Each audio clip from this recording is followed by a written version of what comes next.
Thanks so much for taking the time to watch this video. We're going to paint rocks. Okay, these are rocks that I've gotten at the dollar store. They had a black waxy surface on them. They're decorative rocks. They're not very big. You can get bigger ones at your local hardware store or home improvement store, or landscaping rocks, or at a landscaping company that has those kind of rocks. But whether you're using these kind and you clean them with hot soapy water and brush them and rinse them and dry them, or you get them from a landscaping company, just make sure the surface is clean and ready to be worked on. So these are all clean and dry and ready to be worked on.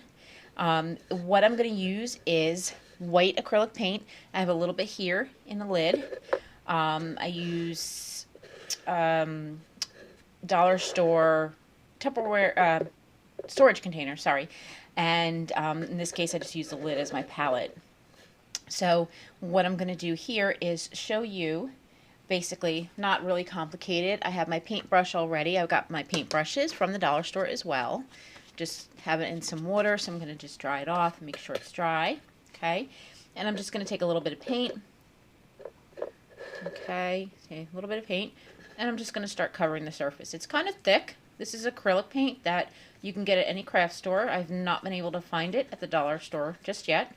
But there's quite a few dollar stores around me, so I'll just keep looking because I want to make sure that everything here is affordable.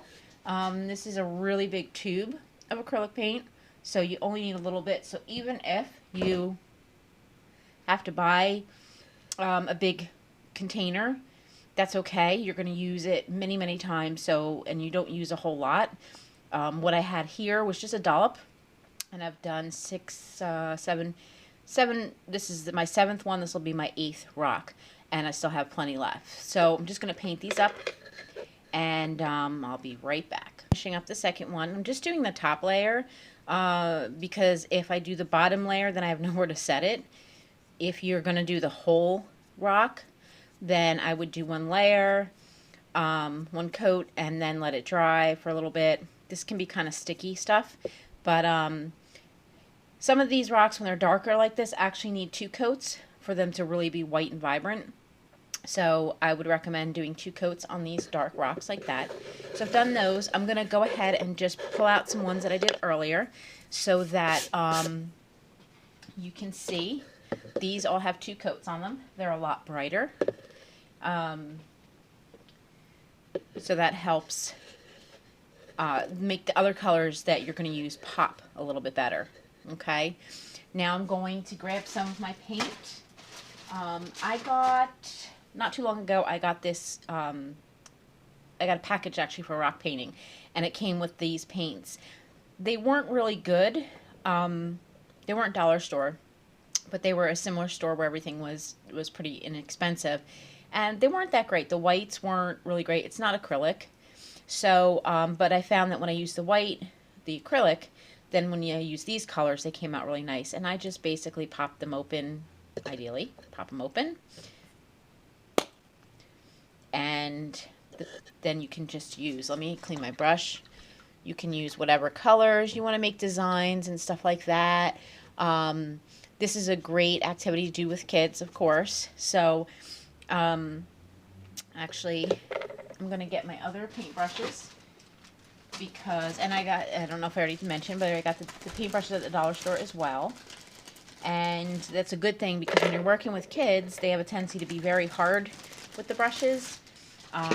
That's how this one got to the way it is. My littlest one was using it and was really kind of rough on the painting. She was more like her, like doing a crayon kind of thing. But just dip it in the paint a little bit. And you would just paint. And that's pretty much it. Now, the one caution I want to give you is that this has a few steps. So the first step is preparing your rocks. That may take an hour, that may take 15 minutes. You want to make sure they're dry before you start doing any painting. The second step is preparing them with the white, with the acrylic. So if you are going to do that, like I did with these, you're going to want to leave some time for each coat to dry, and you can expedite that with using like a hair dryer. That will help the coats dry faster for you, and you can get it done. But just keep in mind that if you've got little ones that you're doing this with, the more prep work you have, completed before, the better. Okay. And you also want to have, which you can't see because it's off camera, but I have a container of warm water on the side so that I can just, use the same brush, but keep mixing, keep switching from color to color. And you want to make sure that it's dry after you dip it in the water and before you put it in the next paint, that the paint is cleared.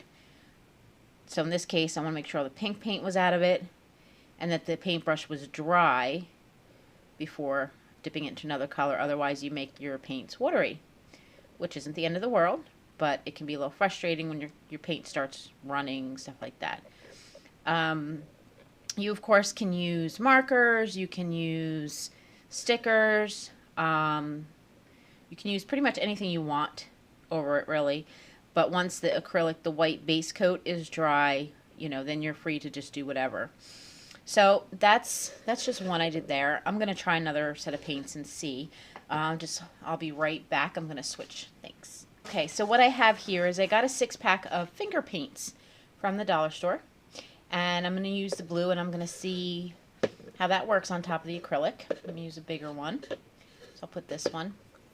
And what I did when I did the acrylics, I did the coat one way, let that dry, and then when I did the second coat, I went this way. You can kind of see some of the striping there. I'm not really worried about it because I'm painting over it, and I already knew that. So I'm not sure how this part's going to work. Let's see. Oh, that looks pretty. Nice and vibrant. So you can get the dollar store finger paints. I think that would work really well. And again, with the steps, like I said, you're going to want to prep first, and then, do your base. Then you have this part, which is the decoration, the decorating of it. And then once that's dry, then you're going to want to use Mod Podge to seal it and give it a nice finish. So let me just put that aside for a second, and I'll show you. I've shown in other videos, but basically I'm using Mod Podge, and I got this from the dollar store as well.